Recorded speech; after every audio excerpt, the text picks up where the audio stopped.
अर्ध्या हळकुंडाने पिवळे होऊ नका. एक घडलेली गोष्ट. 1979 सालची सत्य घटना. सकाळची वेळ होती. त्रिवेंद्रमचा समुद्रकिनारा शांत वाटत होता. फारशी गर्दी नव्हती. काही लोकांचीच ये-जा होती. एक बऱ्यापैकी वृद्ध गृहस्थ आसन टाकून एकाग्रतेने श्रीमद भगवद्गीता वाचत होते.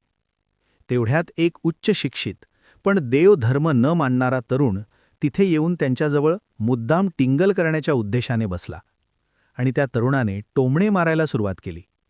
गीता वाचणारी व्यक्ती मात्र शांत होती. तो तरुण म्हणाला, एवढा वेळ जर अभ्यास करून देशासाठी काही केले असते तर आज देश कुठल्या कुठे प्रगतीपथावर उंच गेला असता. त्या व्यक्तीने ते एक पान वाचून पूर्ण केले व त्या तरुणास अगदी शांतपणे माहिती विचारली की कुठून आलास, शिक्षण किती व पुढे काय करणार आहेस इत्यादी. त्या तरुणाने थोडेसे गुरमीतच उत्तर दिले की तो कलकत्त्याहून आला आहे, सायन्सचा उच्च शिक्षित आहे आणि भाभा ॲटॉमिक रिसर्च संस्थेत पुढील संशोधन करण्यासाठी आला आहे. पुढे मोठ्या तुसडेपणाने, तुम्ही बसा इथे पोथ्या पुराणे वाचत, तुम्हाला देशाची काळजी नाही, वगैरे वगैरे त्याने बरीच मुक्ताफळे उधळली.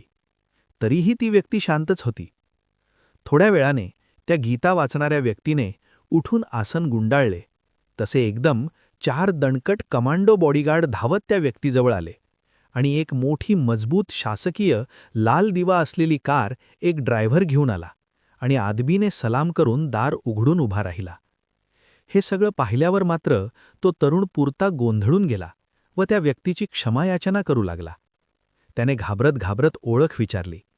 तेव्हा ती व्यक्ती शांतपणे स्मितहास्य करून म्हणाली की ज्या संस्थेत तू संशोधन करण्यास आला आहेस ना, त्या भाभा ॲटॉमिक रिसर्च संस्थेचा मी चेअरमॅन आहे, डॉक्टर विक्रम साराभाई.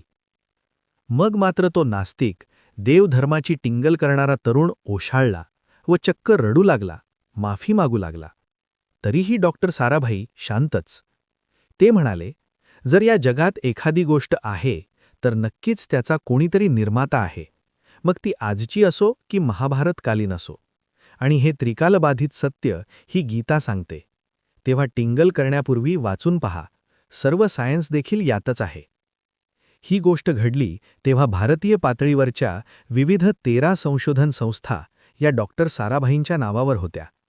तर तत्कालीन पंतप्रधान इंदिरा गांधी यांनी अणुसंशोधन मंडळाचे अध्यक्ष म्हणून डॉक्टर साराभाई यांची नियुक्ती केली होती.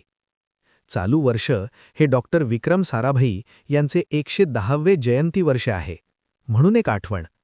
त्या थोर राष्ट्रभक्त शास्त्रज्ञास विनम्र अभिवादन.